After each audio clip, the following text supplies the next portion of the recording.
दिल्ली के श्रद्धा वाकर हत्याकांड के बारे में जानकर हर कोई सन्न है। लोगों को समझ नहीं आ रहा ये किस तरह का क्राइम है और क्राइम का भी कौन सा लेवल है जिसमें इंसान इस लेवल तक जा सकता है। कुछ साइकोलॉजिस्ट इसे साइको किलर मान रहे हैं तो समाज उसे एक अपराधी के रूप में देख रहा है। लेकिन ऐसा ही एक और केस है भारतीय क्राइम के इतिहास में जिसके बारे में सुनकर उस दौर के लोग हैरान थे। इस केस को उन दिनों नाम मिला था अनुपमा गुलाटी हत्याकांड। दिल्ली के रहने वाले सॉफ्टवेयर इंजीनियर राजेश गुलाटी ने अनुपमा से लव मैरिज की थी।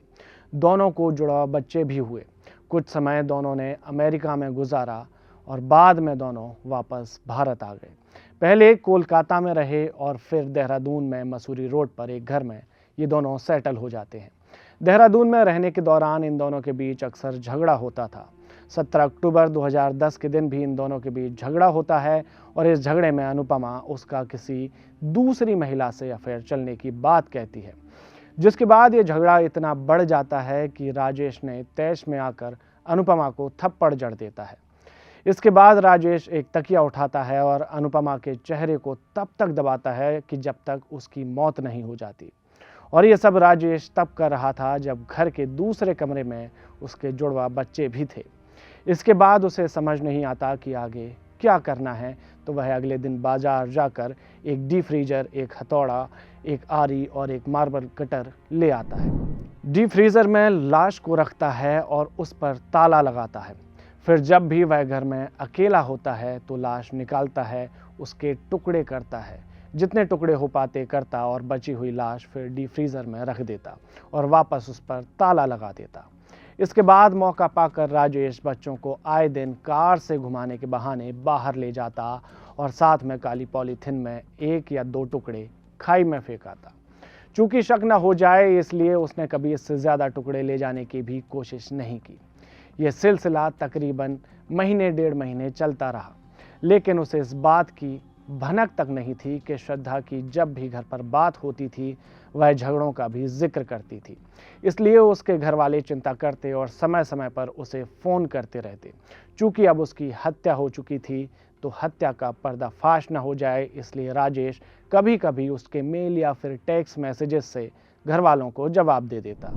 लेकिन जब कई दिनों तक घर वाले उसकी आवाज़ नहीं सुनते और देखते कि सिर्फ मैसेज या मेल के ही जवाब आ रहे हैं, न फ़ोन उठ रहा है न वो फ़ोन कर रही है, और जब भी फ़ोन पर बात करने के लिए बोलो तो वह टाला मटोली करने लगती है। यहीं से पहली बार घर वालों को शक होना शुरू होता है। दूसरी तरफ इन दोनों के जुड़वा बच्चे थे। वो राजेश से पूछते कि माँ कहाँ हैं, तो वह कहने लगता कि वो दिल्ली गई हैं, कल आ जाएंगी, परसों आ जाएंगी या कुछ दिनों के बाद आ जाएंगी। इस तरह से वो हर बार उन्हें टाल देता और यही टाला मटोली करते करते अक्टूबर भी निकल गया और धीरे धीरे नवंबर भी निकल जाता है। इसके बाद अनुपमा के भाई को कुछ ठीक नहीं लगता तो वह 12 दिसंबर 2010 को देहरादून में राजेश और अनुपमा के घर पहुंच जाता है। वहां देखता है कि राजेश भी घर पर है, बच्चे भी घर में हैं, लेकिन अनुपमा नहीं है। तो वह राजेश से पूछता है कि अनुपमा दिखाई नहीं दे रही, तो वह जवाब देता है कि वो तो दिल्ली का कहकर गई है। फिर कभी कहता वो तो मुझे छोड़कर चली गई 2 महीने पहले। इस बात से भाई का शक और गहराता है और वह पुलिस स्टेशन जाकर रिपोर्ट लिखवाने की बात कहता है। इसी दौरान राजेश अंदर जाकर अनुपमा के फ़ोन से उसके भाई को मैसेज करता है कि मैं अब यहाँ से कहीं दूर जा रही हूँ और मुझे ढूंढने की कोशिश मत करना। बस यहीं से राजेश से गलती हो जाती है, क्योंकि मैसेज का टाइमिंग ऐसा था कि भाई को और ज़्यादा शक होता है। दरअसल मैसेज पुलिस स्टेशन जाने के ठीक पहले आता है। फिर अनुपमा का भाई पुलिस स्टेशन जाकर रिपोर्ट लिखवाता है। इसके बाद पुलिस छानबीन करने के लिए घर आती है तो पुलिस को भी शक होता है, कभी उसकी बातों पर, कभी उसके हाव भाव से। जिसके बाद पुलिस वालों में से ही एक की नज़र पड़ती है डीप फ्रीज़र पर। पुलिस पूछती है राजेश से कि घर में जब एक फ्रिज ऑलरेडी है तो ये डीप फ्रीजर क्यों है। इस सवाल पर उसका पसीना छूट जाता है और चेहरा सफ़ेद पड़ जाता है। पुलिस दूसरा सवाल करती है कि तुम्हारा तो कोई ऐसा बिजनेस नहीं जिसमें तुम्हें इस डीप फ्रीज़र की ज़रूरत पड़े। तो राजेश इधर उधर की बात करने लगता है। पुलिस फिर पूछती है कि इसका ताला क्यों लगा है, इसे खोलो। तो वह आनाकानी करता है, लेकिन जब पुलिस सख्ती से कहती है वह डीप फ्रीज़र खोल देता है। अब उस डीप फ्रीजर के अंदर पुलिस देखती है तो काले रंग की कुछ बड़ी छोटी थैलियां बर्फ से जमी रखी रहती हैं, जिन्हें पुलिस हटाती है तो जमे हुए मांस के टुकड़े निकलते हैं। फिर एक उंगली निकलती है और पुलिस समझ जाती है कि कहानी क्या है। अब पुलिस उससे पूछती है कि ये क्या है, तो वह रोने लगता है और अपना गुनाह कबूल करते हुए बताता है कि ये अनुपमा गुलाटी है, मेरी वाइफ। फिर पुलिस उसे थाने लाकर पूछताछ करती है तो वह पूरी कहानी सुनाता है कि कैसे उसका झगड़ा हुआ, फिर कैसे हाथापाई हुई और बात हत्या करने तक कैसे पहुंच गई।